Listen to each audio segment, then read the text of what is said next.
Hello friends. कैसे हैं सब लोग। स्वागत है आपका आपके यूट्यूब चैनल इरफान एकेडमी में।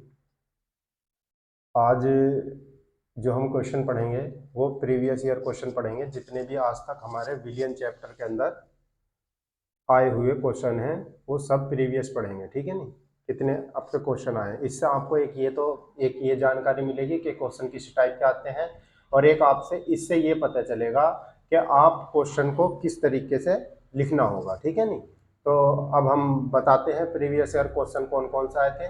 आप एक काम करना, क्योंकि एग्जाम में अब लगभग में 3 या 4 मंथ बचे हैं, क्योंकि मिड फरवरी के अंदर आपका एग्जाम होने चालू हो जाएंगे, बोर्ड एग्जाम। तो एक तो अक्टूबर, नवंबर, दिसंबर और जनवरी 4 मंथ है आपके पास, तो इतना अच्छा कर लीजिएगा ताकि आपका जो इस टाइम 60% तैयारी है वो डायरेक्ट कहाँ तक पहुंच जाए। 100% तैयारी बिल्कुल फिट हो जानी चाहिए, ठीक है। आप पूरे में से पूरे नंबर लाने की सोचना, तब जाकर आपके 95% नंबर आ सकते हैं, ठीक है। जो तो आप बहुत मेहनत करना और इंशाल्लाह आप सभी के अच्छे नंबर आएंगे। और हमारा आज सॉल्यूशन वाला चैप्टर बिल्कुल फिनिश हो जाएगा। इसके प्रीवियस क्वेश्चन भी हमने करा दिए हैं। अब कल को नया चैप्टर चालू हो जाएगा आपका, और धीरे धीरे हम आपके सभी चैप्टर पूरे करा देंगे, ठीक है। इसमें आपको कोई भी चिंता करने की जरूरत नहीं है, सभी के सभी चैप्टर आपके बढ़िया करके हो जाएंगे। और अच्छे से मेहनत करिएगा और आपके ज़बरदस्त नंबर आएंगे। इसमें नंबरों से बेफिक्र रहिएगा, नंबर बहुत ज़बरदस्त आने हैं आपके। बस अच्छे से आप इनकी तैयारी करिएगा जितना भी हमने आपको कराया है। और जो भी बच्चा ऑफलाइन से अभी से भी जुड़ना चाहता है वो जुड़ सकता है। बहुत अच्छी क्लासें चल रही हैं। हम इतनी उम्मीद करते हैं कि ऑफलाइन में हम आपको याद करने की भी घर जाकर ज़रूरत नहीं है, हम आपको इतना रिवाइज करा देंगे क्लास में ही, ताकि आप घर जाकर याद करने की ज़रूरत ही नहीं पड़े और अच्छे से अच्छे नंबर ला सकते हैं। और हाई स्कूल का भी बैच हमसे चल रहा है साइंस का, और आप इंटर में भी आ सकते हैं और हाई स्कूल में भी आ सकते हैं। हिंदी मीडियम इंग्लिश मीडियम दोनों चल रहे हैं। जो भी अच्छे नंबर लाना सकता है वो जुड़ सकता है, ठीक है। अब हम आपको जो कराएंगे वो प्रीवियस ईयर क्वेश्चन कराएंगे, और गारंटी देते हैं जितना हमने पढ़ा दिया उससे एक अक्षर आपको पढ़ना नहीं है। आप हमारे ही नोट्स को बार बार पढ़िएगा, ना ही कि 2-4 किताबें बार एक काम करना है। कभी भी ऐसा नहीं करना चाहिए, पता ना चले 3-4 किताबें एक साथ लेके के बैठ गए और उनको एक एक बार पढ़ा। नहीं, हमारे नोट्स ही 10 बार पढ़ो और एक क्वेश्चन यहाँ से ही मिलेगा, ठीक है। हर लाइन से आपको क्वेश्चन मिलेगा इसमें से। मैंने इसमें, क्योंकि विलियन का चैप्टर जो 7 नंबर का आना है, और 7 के 7 नंबर आपको हमारी ही क्लासों से मिल जाएंगे। अब इसको करते हैं क्वेश्चन। देखो ये क्वेश्चन आया था यूपी बोर्ड में 2018 में आया था। भार अनुसार 20% पोटेशियम कार्बोनेट विलियन की मोलरता ज्ञात करो। और ये मैंने आपको कई बार क्वेश्चन, इस टाइप के क्वेश्चन मैंने आपको जब क्लासें चली थी तो उसमें भी हमने कराया था, ठीक है। नहीं तो अब करते हैं इसको।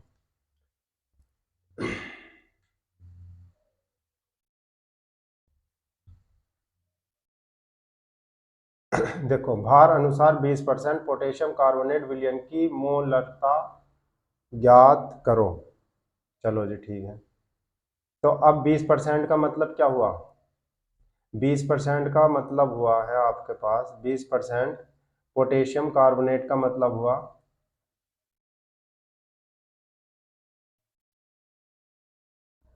20% पोटेशियम कार्बोनेट विलियन का मतलब हुआ आपके पास कि इस विलियन के अंदर 20 ग्राम तो है आपका पोटेशियम कार्बोनेट K2CO3, और बाकी जो बचा 80 ग्राम है आपके पास वाटर। अब चाहे, क्योंकि मोलरता बूझ गया इसकी, तो हम इसको ml में लिख लेंगे। तो अब हमको क्या चाहिए? अब हम अणुभार अब हम निकालते हैं मोलरता। कैपिटल M निकालनी तो सूत्र लगाएंगे हम। सूत्र क्या है तुम्हारे पास? विलय का भार, विलय का भार, और वो भी किसमें? ग्राम में, अपॉन विलय का अणुभार, विलय का अणुभार गुणा विलयन का आयतन,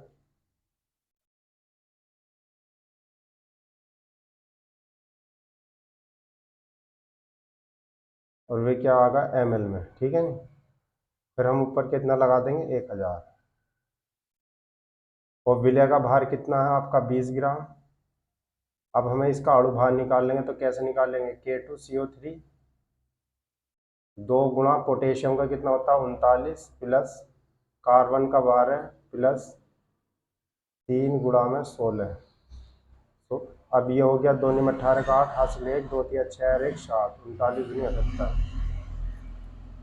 ये आ गया आपके पास 12 और 16 दिया 48। ऐड करते हैं कितना बैठा जी बच्चों? 8 2 10 और 8 18 8 हासिल 1 4 7 4 11 1 12 1 13 तो 138 आ गया। 7 4 11 1 12 1 13 कितना आया? 138। अणुभार आया 138 गुणा, ये लिखा हमने 80 और गुणा में कितना लगा देंगे हम? 1000। 20 चौक 80 आया। जब इसे काटेंगे कितनी बार जाएगा? 250। ये आ गया 250 अपनो 138। आंसर आ गया 1.8 मोल पर लीटर। देखो ये यहाँ पर अब तो ये मोल लड़ता दे रखा, मोल लड़ता पे भी क्वेश्चन आता है, ठीक है, तो आप इसे कर लीजिएगा। बहरहाल इस टाइप के हमने आपको क्वेश्चन कराए। अब ये क्वेश्चन में कह रहा अपसामान्य आणविक द्रव्यमान से आप क्या समझते हैं, तो हम इसको कैसे लिखेंगे? तो इसको लिखेंगे हम अपसामान्य आणविक द्रव्यमान से आप क्या समझते हो, तो हम लिखेंगे वियोजन या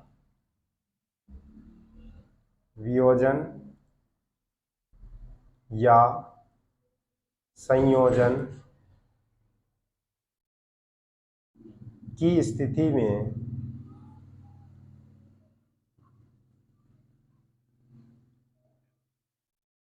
यौगिक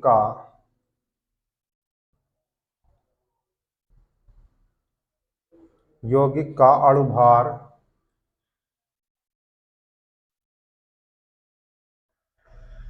परिवर्तित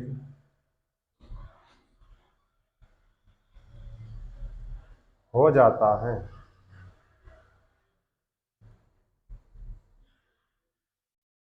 यौगिक का अणुभार परिवर्तित हो जाता है।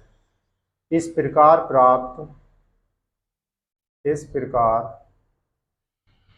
प्राप्त नया अणुभार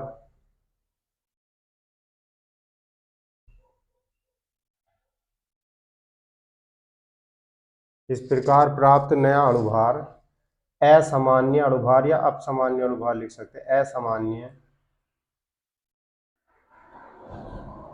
इसके दो नाम होते हैं, असामान्य भी अपसामान्य। असामान्य अणुभार कहलाता है।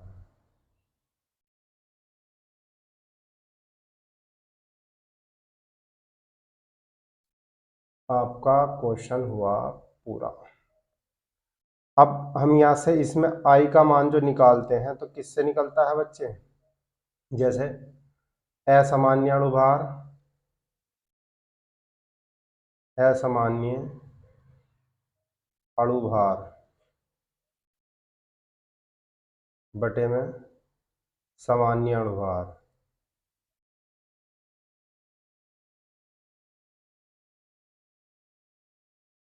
जब हम किससे 1/2 गुणांक का मान निकालते हैं तो ये सूत्र आपका बन जाता है। एग्जाम्पल दे देते हैं हम इसका, जैसा उदाहरण के ये लिया मैंने KCl, इसको हमने तोड़ा बच्चे तो कितने में टूटा? K plus Cl minus. K कितना होता है 39, Cl होता आपका 35.5, जोड़ा कितना आ गया 5, 9 5 14 का 4 हासिल 1, 3 3 6 1 7। और जब इसका असामान्य अणुभार कितना आ सकता है तो फिर तो इसका असामान्य अणुभार आएगा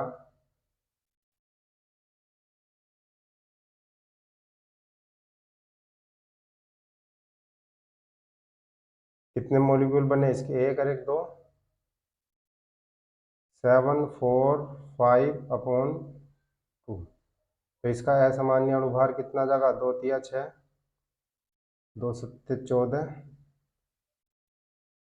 14.25 इतना आ जाता। अब मैं इसी से ही, क्योंकि ये आगे स्लाइड लेनी पड़ेगी, इसमें ही ऊपर कर देता हूँ मैं। यह आया। अब मैं यहाँ से ही बच्चे आई का मान निकालता हूँ तो क्या निकलेगा? असामान्य अणुभार कितना है आपका, एक तो होता है तुम्हारा असामान्य अणुभार गुणा में सामान्य अणुभार। तो आपका हमसे इसमें जो है आई का मान थोड़ा सा गलत हो गया है। आई का मान हम दोबारा इसको सही करते हैं, ये थोड़ा सा गलती लिखी गई। ऊपर क्या है, ऊपर है सामान्य अणुभार, ऊपर है आपका सामान्य अणुभार, सामान्य अणुभार, नीचे है असामान्य अणुभार।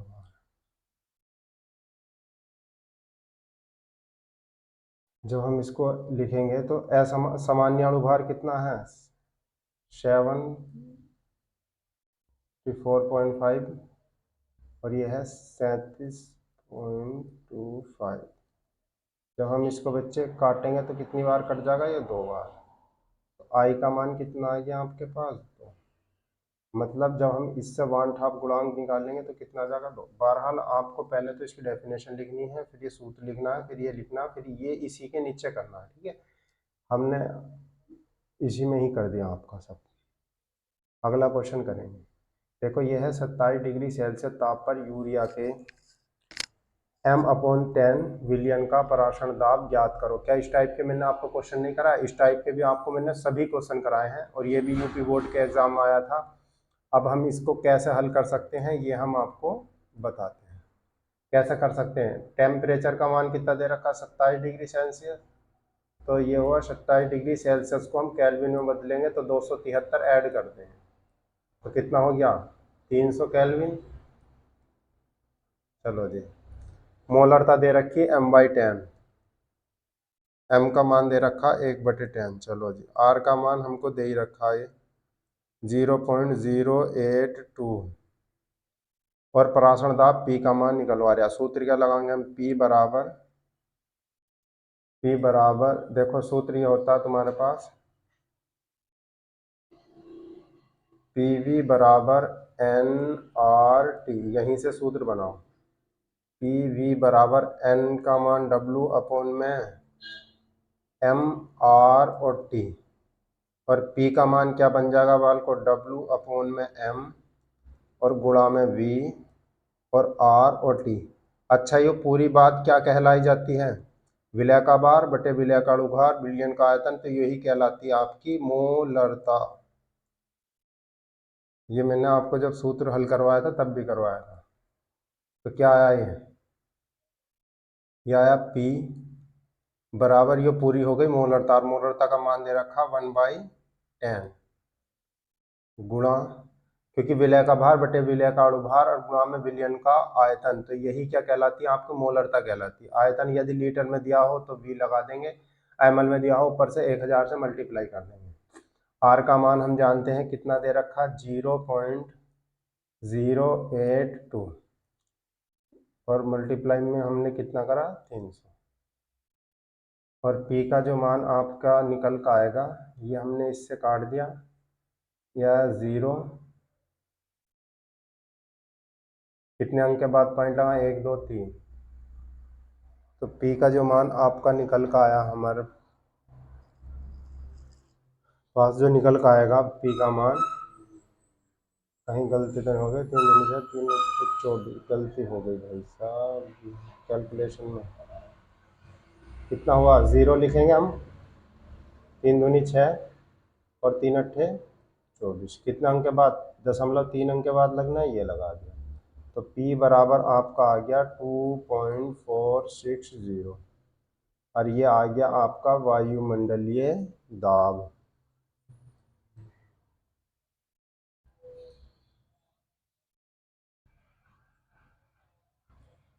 कहीं कहीं आपको ATM ऐसे भी लिखा मिलेगा। तो ये भी आपका क्वेश्चन हुआ पूरा। अगला क्वेश्चन देखते हैं। अगला क्वेश्चन में क्या कह रहा है, 0 डिग्री सेल्सियस ताप पर 0.45 ग्राम ग्लूकोज को 250 ml जल में घोलकर विलयन बनाया गया, परासरण दाब कितना होगा। तो ये भी क्वेश्चन सेम ही है आपका। अब देखो P का मान कितना P का मान तो हमको निकालना है, ठीक है। T का मान कितना दिखा रखा 0 डिग्री प्लस में 273 ऐड करेंगे तो ये कितना हो जाएगा 273 केल्विन हो गया। 273 केल्विन,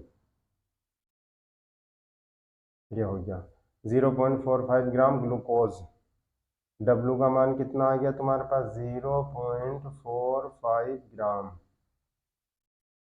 ग्लूकोज को, और अणुभार कितना आ जाएगा ग्लूकोज का 180 निकल का आता है, क्योंकि ग्लूकोज का सूत्र कितना होता है C6H12O6 ग्लूकोज का सूत्र होता है। इससे निकाल लेते हैं हम कितना 6 गुणा 12 प्लस 12 गुणा 1 और प्लस 6 गुणा में ऑक्सीजन कितना होता है 16। तो इन्हें सबको ऐड करेंगे तो ये हमारा आंसर निकल जाएगा। तो m का मान कितना है 180। चलो जी, ग्लूकोज को 250 ml जल में घोला गया, V का मान कितना है 250 ml। पराशर दाब निकलवाया, देखो सूत्र क्या बनेगा PV बराबर nRT, यही तो बन गया PV बराबर nRT, यही आदर्श गैस समीकरण है। और तो PV बराबर n का मान W अपॉन में m, ये बना RT, और P बराबर W अपॉन में m गुणा में V गुणा में R और गुणा में T।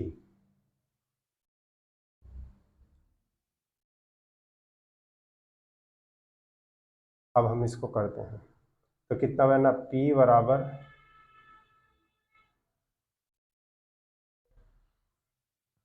बराबर कितना हुआ बच्चे, ये आ जाएगा P बराबर W का मान कितना है 0.45, m का मान कितना है आपका 180, और विलियन का V का मान 250 ml, और गुणा में कितना कर देंगे हम 1000, और R का मान कितना है 0.082, और बाकी क्या बचा T का मान कितना है 273। और बच्चे जितना हमसे कट रहा हो काट दो, जितना बच रहा हो छोड़ दो। जैसे कि अब हम करते हैं इसे 250 चौक तो कितना हुआ 1000, पॉइंट हटाया 2 0 नीचे बढ़ा दिया, 45 दूनी 90, ये चेक कर जाएगा आपके पास 4 बार। तो P का मान कितना आया 4 गुणा में 0.082 गुणा 273 अपॉन 400, इसे 4 से भी काटो ये कितना आ गया 100। और P का जो मान हमने कैलकुलेशन कर का है 0.082 गुणा 273 अपॉन में 100, और जो P का मान आपका जो निकल का आएगा 0.22। कैलकुलेशन बढ़िया करके कर लेना, आंसर आ गया 0.22 ATM वायुमंडलीय दाब। ठीक है, अब अगला क्वेश्चन करते हैं। देखो अगले क्वेश्चन में क्या कह रहा है ये, अगले क्वेश्चन में कह रहा है कौन ताप द्वारा प्रभावित नहीं होता है। ऐसी कौन सी चीज है जो ताप के द्वारा प्रभावित नहीं होती है। ध्यान रखना, जिसमें भी देखो जिनमें आयतन आएगा, जिनमें भी क्या होगा आयतन आएगा, वो क्या होगी ताप के द्वारा प्रभावित होगी। अगर आयतन आया तो ताप के द्वारा प्रभावित होगी। ताप के द्वारा प्रभावित मतलब ताप के द्वारा बढ़ेगी, ठीक है ना। और जिनके अंदर ताप पता चला जिसमें आयतन नहीं आ रहा हो, आयतन नहीं, तो ताप उन्हीं पर ही कोई प्रभाव नहीं डालने का। जैसे कि हम डालते हैं विलय जो है नॉर्मलता, तो नॉर्मलता n बराबर क्या बैठती है विलय का भार WA बटे में तुल्यांकी भार और गुणा में विलियन का आयतन किसमें ml में, और गुणा में कितना 1000। तो इसमें भी आया, इसका सूत्र ये बनता। आ जाओ तुम मोलरता पे। मोलरता का क्या सूत्र बनता है तुम्हारे पास, कैपिटल M विलय का भार WA, विलय का अणुभार Na विलयन का आयतन ml में और गुणा में कितना लगा देंगे हम 1000। अब बिल्कुल ऐसे ही इसका है सूत्र, बिल्कुल इसमें ही फॉर्मूलता में भी, मगर मोललता में क्या आता है, जो हम मोललता की बात करते हैं तो मोललता में क्या आता है, स्मॉल m बराबर विलय का भार, विलय का अणु भार गुणा विलायक का भार और 1000 हम मल्टीप्लाई कर देंगे। तो यही एक ऐसा चीज है, क्योंकि इसके अंदर क्या आ रहा है तुम्हारे पास, विलायक का भार लिया जाता है। तो मोललता ही ऐसी चीज है जो ताप पर प्रभावित न ताप से प्रभावित नहीं होने की। अब ये है तुम्हारे पास सवाल, Na2CO3 के 0.2 m विलियन के 500 ml के लिए आवश्यक मात्रा बताओ। ठीक है, मतलब Na2CO3 विलियन है, इसके 2.5 m मोलरता का, मतलब 2.5 m मोलरता का विलियन बनाने के लिए 500 ml में इसकी कितनी ग्राम की आवश्यकता होगी, ये क्वेश्चन पूछ रहा आपसे। तो इसके कैसे करेंगे अब हम, तो इसकी मोलरता तो दे रखी है 0.2, विलियन का आयतन दे रखा 500 ml, और इसका हम अणुभार निकाल लेते हैं पहले। तो इसका WA का तो मान हमको बच्चे काउंट करना है, और MA का मान कितना आ सकता है इसका, Na2CO3 2 गुणा सोडियम का तो कितना होता है 23, कार्बन का कितना होता है 12, 3 गुणा ऑक्सीजन का होता है 16, 23 दूनी 46 हुआ, ये 12 और ये 16 दिया हुआ 48, 8 तो 10 6 16 हासिल 1, 4 और 4 8 1 9 और 1 10, ये आ गया 106। ठीक है जी, MA का मान निकालना, विलयन का आयतन दे रखा 500 ml, तो हम लगाएंगे मोलरता का सूत्र लगाएंगे, कैपिटल M है ये, मोलरता ही है, ठीक है। ये क्या लिखा हुआ है, कैपिटल M, सूत्र का लगाएंगे कैपिटल M बराबर विलय का भार WA, तो हमें निकालना है जो हमने मान लेते हैं हम x ग्राम, ये हमने मान लिया x, ठीक है।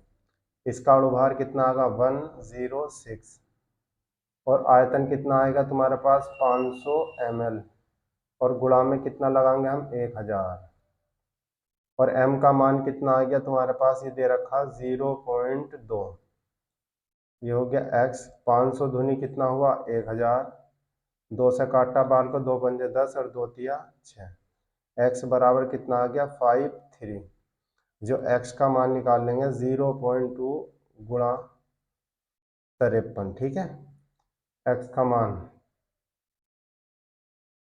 0.2 है,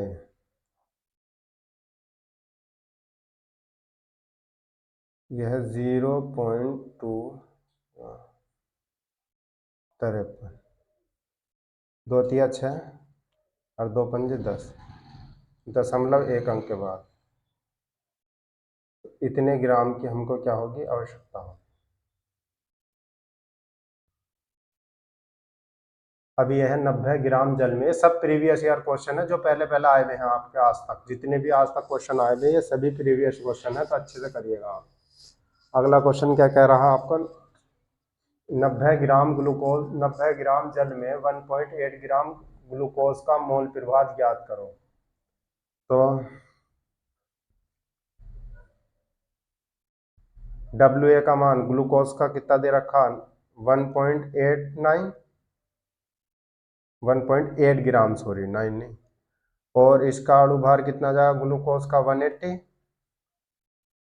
जल का कितना दे रखा भार WB आपको दे रखा है 19, और इसका अणुभार हम निकालेंगे तो कितना आ जाएगा 18, जल का अणुभार हम जानते हैं 18 ही आता है H2O 2 गुणा, क्योंकि हम देखो अगर मैं ग्लूकोज का निकाल कर दिखाऊं तो ग्लूकोज का C6H12O6 इस तरीके से निकलेगा, और जल का इसमें निकाल लेंगे 2 गुणा 1 और प्लस में 16, तो टोटल हो जाते हैं 18, तो आप बिल्कुल इसी तरीके से कर लीजिएगा।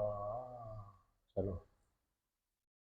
अब क्या करेगा, इतने ग्लूकोज के मोल प्रभाव याद करो, यहाँ से हम Na का मान निकाल लेंगे तो कितना निकलेगा, भार बटे अणुभार 1.8 अपॉन में अणुभार कितना आ गया 180, पॉइंट हटाओ 0 बढ़ा लो, नीचे आ गया कितना 100, 1/100। कैलकुलेशन करेंगे 0.001।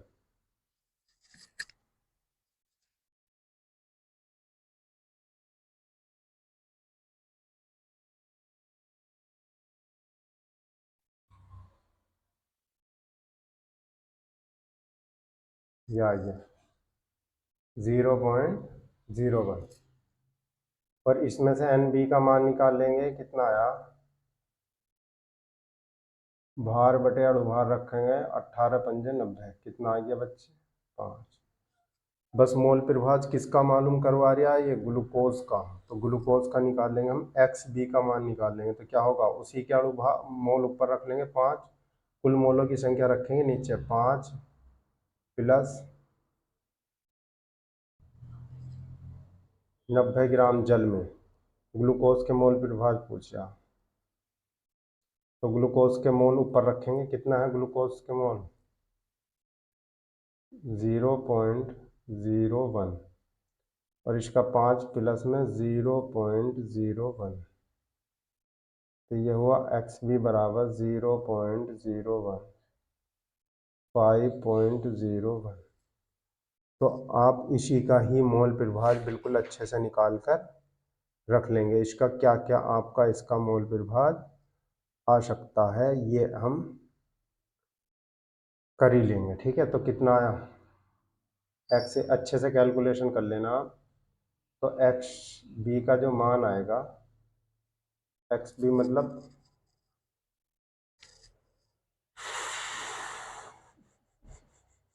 ग्लूकोज के मोल प्रभाज पूछ रहा है, एक्स ए का मान।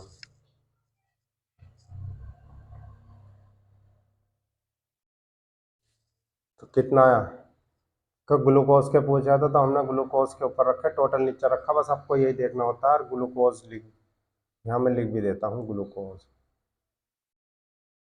और कितना आया आपको, ये आया आपका, ये बचा 1/501। तो एक्स ए का मान आया आपके पास 0.0019। और हम जानते हैं मोल प्रभाज का कोई भी मात्रक नहीं होता।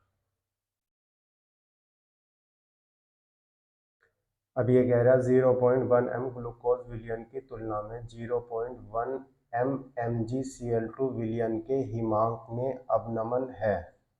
ठीक है, देखो इसने कितना दे रखा, ग्लूकोज 0.1 m दे रखा, क्या ग्लूकोज C6H12O6। फिर 0.1 मोलरता का ही क्या दे रखा है इसने, MgCl2 मैग्नीशियम क्लोराइड। अच्छा, इसको तोड़ेंगे तो इसका एक ही अणु बनेगा, और इसको Mg अलग हुआ, प्लस में 2Cl-। तो एक अणु ये हो गया, दो अणु ये हो गया। तो एक से अब ये टोटल कितना हो गया, 3। तो कितने गुना है इससे, 3 गुना है लगभग, आंसर हो गया।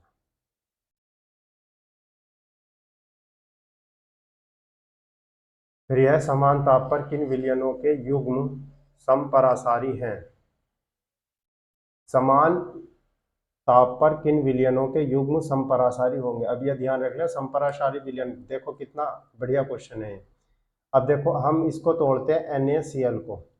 तो NaCl Na प्लस में टूटा और Cl माइनस, तो एक तो ये बन गया और एक ये बन गया। आगे चलते हैं, अब इसको तोड़ते हैं सोडियम सल्फेट को। तो 2Na, सोडियम के अणु कितने बन गए, 2, प्लस SO4 डबल माइनस।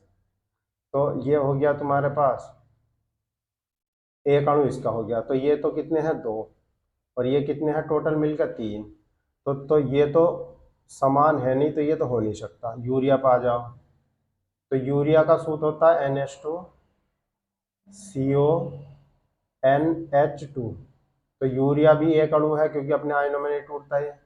इसको आ जाओ, सोडियम को तोड़ा तो Na प्लस और Cl माइनस, 1 और 1 2। अब इसका तो एक अणु है, इसके 2 अणु हैं, तो अंतर ये है, तो ये भी नहीं हो सकता।